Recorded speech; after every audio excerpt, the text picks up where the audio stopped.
right, talking to the people of the 90s. I was born in 1991, so I was a 90s baby, and this is an interesting video to do on this channel, which of course is mainly Tyler Perry focused, but doing a live stream last week, I remember the Q&A session turned into my favorite TV shows, favorite movies, and whatnot, so I decided to spice things up on the channel by kind of doing a throwback. I mean, it's Wednesday, I'm recording this, so maybe I should post this on Thursday or Friday. I might start like a new mini series called, Throwback Thursday, Flashback Friday, where I talk about various, things of my childhood, teen years out that were popular at the time, whether it be TV shows, video games, basically the things that I personally was into. So for this particular video, I wanted to like kind of gauge my audience here. And since this is a non-Tyler Perry related video, I might get viewers who really aren't familiar with the channel. So first and foremost, if you're new to the channel, hey, how you doing? Hit that subscribe button because there's a lot of great content on here. I wanted to get the opinion of you all on a certain topic here. I wanted to talk about 90s TV couples, specifically sitcoms, and I want to talk about couples who were very popular during my time watching TV. And I want to talk about specifically three. Now, there might be couples on here that you're thinking, well, I can think of like two or three more relevant couples. But in terms of my time as a kid, I'm talking about girls that I had crushes on. So surprisingly enough, Power Rangers, Kimberly and Tommy aren't on here. Big shocker. But I'm talking about three. From Boy Meets World, Corey and Topanga. From Family Matters, Steve Urkel and Laura Winslow. And from Saved by the Bell, we got Zach and Kelly. Now I wanted to narrow it down to three. I didn't want to do like a top 5 video or anything, maybe in the future depending on how well this video does. But when you're growing up, and people can relate to this, when you get older and able to catch things and notice certain things in shows, you really notice things you didn't catch on to the first time. And I feel like it was a good idea to pull teenage couples or couples that started out when they were younger, as opposed to getting adult couples like, let's say, Uncle Jesse and Aunt Becky from Full House. Perfect example there. Now, out of these three couples, and again, Corey and Topanga, Steve and Laura, and Zach and Kelly, I wanted to gauge you all's opinion in terms of which couple do you feel was the best. I mean, from the couple that had like the strongest relationships, the ups and downs. In my honest opinion, out of these three, I feel like Corey and Topanga was the best couple. I feel like Steve and Laura, I feel like Steve and Laura would probably, it's hard to get gauge 2 and 3. Let me just explain why. I feel like Corey and Topanga, without saying, is one of the best couples in TV history. I know that's probably going to tick off some people, but I think for the most part, a lot of us can agree that Corey and Topanga is not the perfect couple, but they were perfect for each other. Like nobody is the. I remember this one movie. I can't remember the actor or person that said this. It's like, how did you find the perfect person for you? It's like, no. There are no perfect people. There's always struggle. You just find the perfect person to struggle with, or something along those lines. I can't remember the exact phrasing, but it was beautiful. I feel like between, Steve and Laura and Zach and Kelly, those really weren't the best couples on TV, in my opinion. Here's why. When it comes to Zach Morris and Kelly Kapowski, their quote-unquote relationships didn't start on the best grounds. If anything, Zach only seemed enamored by Kelly because she was a beautiful, popular girl. She was on the captain of the volleyball team. She was a cheerleader, and the list goes on. And don't get me wrong, my gosh, Kelly Kapowski. I mean, all the women on this list are beautiful, and there are many more that I could have listed. But yeah, Topanga, Laura, Kelly, definitely beautiful bombshells. But I feel like with Kelly, it was just because she was a popular girl at school, and pretty much almost every guy wanted to date her. And well, Zach Morris being the main character, it quote unquote made sense that he would want her. Enter AC Slater. And I believe the episode was called The Rival. I think that was like one of the first episodes of, Slater being on the show. And really, that's when you first understood that, Zach was going to start out the school year, because I think he had a poster of Kelly in his room. How's that for not being creepy? And those two were pretty much rivals in the sense that, you know, Zach kind of ran the school, but then he has this guy not only, you know, stepping on his turf, but also attracted to the girl that he wanted as well. I think they both ended up getting detention and then getting Kelly detention as well to spend time with her, but no, it didn't work out. So I'm guessing that, you know, as time went on, Kelly and Zach gained feelings for each other, which they did. But in my personal opinion, I feel like Zach and Jesse would have made a better couple, because I'm thinking real life, you know, I remember watching like not a behind the music, but like E.T. Behind the scenes, you know, where they do documentaries on TV shows. I think they actually talked about how Zach and Jesse dated in real life, and Kelly and Slater dated in real life as well. And plus, you know, Jesse and Zach had a childhood together. You know, I think Zach would climb into Jesse's window like that kid on Clarissa Explains All. Wait, was it Clarissa Explains All or Blossom? I forgot, but either way, a guy would climb in the window. And, you know, every time there's a Jesse and Zach focused episode, it really felt like those two generally cared for each other a lot. I mean, Kelly was kind of all show and no substance in the sense that she was the everyday goody girl, you know? I think they even addressed that in a couple episodes.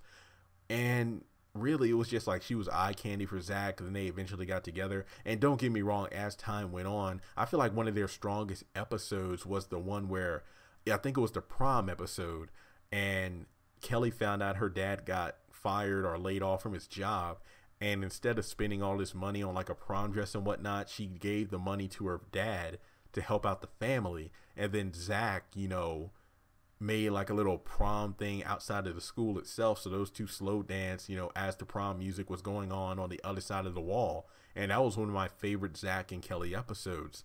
And then I think not too long afterwards, Kelly breaks up with Zach because she kisses her boss at the Max because she took a job there to help out the family. So as you know, after that, you know, they had their ups and their downs, and they dated other people and went to college and got married during that time. So yeah, to me, Zach and Kelly did have a good ride, but they definitely did not have the best start, because as I said before, I thought that Zach and Jesse made a better couple, or would have made a better couple than, you know, Zach and Kelly. Just my opinion, but I still enjoy it when I rewatch the episodes. But as an adult, you just definitely feel on the lack of chemistry when those two first started out, but then it gradually got better with time, leading into Steve and Laura. And really, this show, I mean, Family Matters, you know, great show for its time. Those two didn't even get together until like what, the later seasons. And I mean, together, I think that's when Steve Urkel began to become less nerdy, you know, less clumsy and whatnot. And then I think it was made apparent in the episode where Steve created like a mind reading device where it would give the person sitting in the chair the ability to read other people's minds. And I think they were at a dinner, and then Steve, like a moron, read, you know, Laura's mind. It's like, Steve is looking pretty attractive. It's like, wow, it's getting hard for me to feel who I want, you know, Stefan or Kel or Steve Urkel. And then he blurted it out loud, and then that embarrassed her, and then she ran away from the dinner table. And really, Steve didn't really start to get Laura's attention until he began to change himself. And I think going back to earlier seasons, like, you know, when Rachel's place was first built, I think Steve Urkel got like a girl that he was dating for a time. I think she was a nerd as well. I know it was one of the earlier seasons, so I don't remember all the details. And then Laura got jealous, and then Aunt Rachel made it, you know, apparent that it's like, well, maybe with all those times Steve asked you out and stuff like that, and you rejected him, he got under your skin. So those two, I feel like they definitely, it took a long time, but those two got close as Family Matters went on. And the thing is, I remember one of my favorite, speaking of best episodes, I think one of my favorite Laura and Steve moments was the one where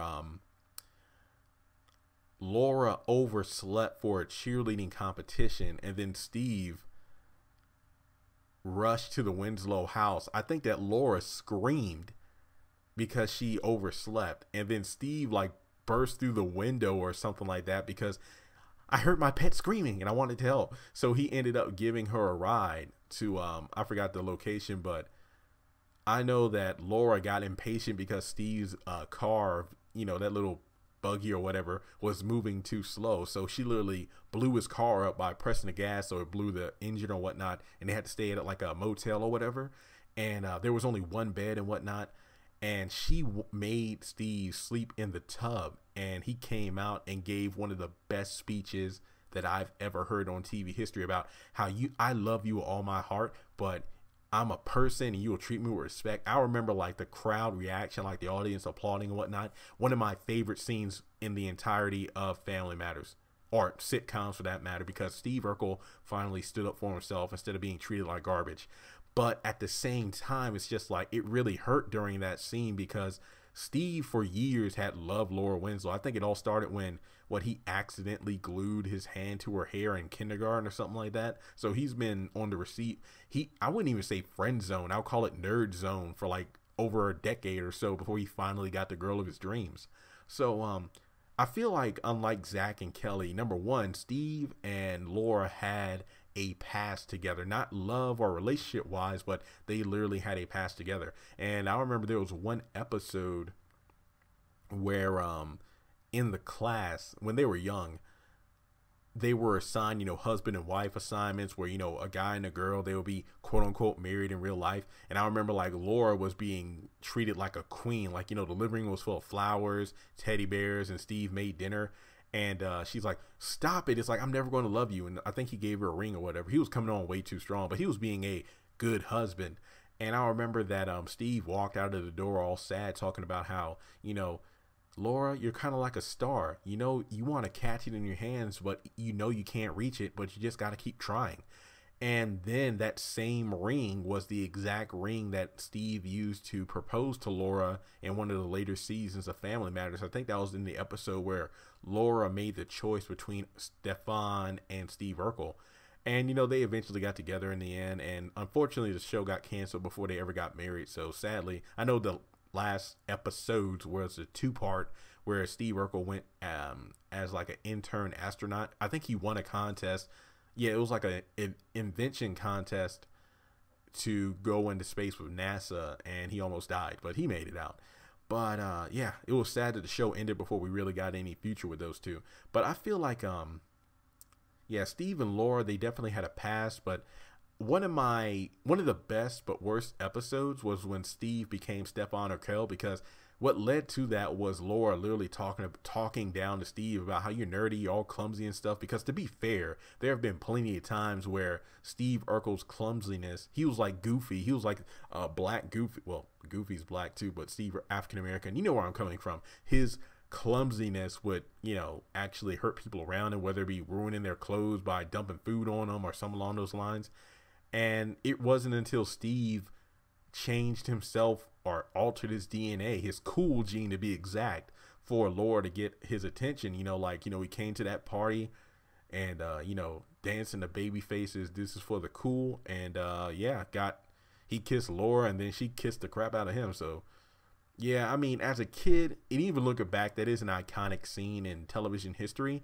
But, you know, looking from like an analytical standpoint, it's kind of like, well, it's kind of reminding me of the movie Grease, where a person has to change themselves to get the person of their dreams. Like, you know, Sandy and Danny both changed themselves to try to get the other's attention. And then you look at Family Matters, where Steve literally had to alter his freaking DNA and genes to become the guy that Laura Winslow would want, or every girl would want. So that kind of did suck. But again, as time went on, you know, Laura and Steve grew close and eventually got into a relationship. But as I said before, it really wasn't until Steve Urkel became less clumsy and whatnot at near the end of the series where Laura actually, you know, developed true feelings for him. So with that being said, after talking about it out loud, because I do have a script where I'm looking at notes, but when I talk about, you know, these two couples out loud, I would have to say that Steve and Laura, I feel like they're stronger than Zach and Kelly, in the sense that even though those two weren't even a couple for the longest time, we saw Steve pursuing Laura for quite some time. Unlike Zach pursuing Kelly, it wasn't just about looks. It's like Steve Urkel literally loved Laura for such a long time. Unrequited, mind you, but you know, he did love her. So I definitely feel like if I were to rank it, Zach and Kelly would be number 3, Steve and Laura would be number 2, and then Corey and Topanga at the top of the list, because to I guess around when Boy Meets World started, you can compare Corey and Topanga's ages to that of Laura and Steve when Family Matters started, because I think those two groups started around the time they were both in middle school. So as time went on, you saw Corey and, you know, learning about life as Boy Meets World went on, and then the relationships came into the mix. And just like Steve and Laura, Zach and Kelly, they both dated other people. They got together, they broke up, and I feel like Corey and Topanga had more powerful and impactful moments as the series went on and their relationships. And to be honest, I can't use Girl Meets World as a gauge because I really didn't watch that show. To be honest, I don't think I watched more than like 8 episodes. The only episodes of Girl Meets World that I actually watched were the ones where Boy Meets World members would come back, like, you know, Corey's parents for the holidays, when Sean came back, Angela, Mr. Feeney, Eric, and Jack. Yeah, so basically when the veterans came back on the show, that's when I watched it. But to be honest, Corey and Topanga kind of felt like an afterthought in that show, because it was really more about Riley and Maya and pretty much, you know, their take on the world. So I feel like Corey and Topanga, I could do like an entire 2-hour video on that, because those two had such a great relationship. Not perfect, but they were perfect for each other. So with that being said, you know, what 90s, you know, television show couple did you think of while, you know, listening to me talk about these three? Maybe Harvey and Sabrina from Sabrina, the Teenage Witch. Sister, they really didn't have solid relationships until like the end of their high school days when they went to college, so I really didn't want to use them. But yeah, with that being said, if you like what you heard, again, comment in the video some of your thoughts on different couples from 90s and early 2000s TV. Subscribe to the channel if you haven't done so already. And yeah, depending on how well this video does, I would not be against doing like a Throwback Thursday or Flashback Friday kind of video series where I talk about television shows, music, video games, and whatnot from my childhood that I feel are still, you know, relevant with the 90s generation. So thanks so much for listening, and I'll talk to you later.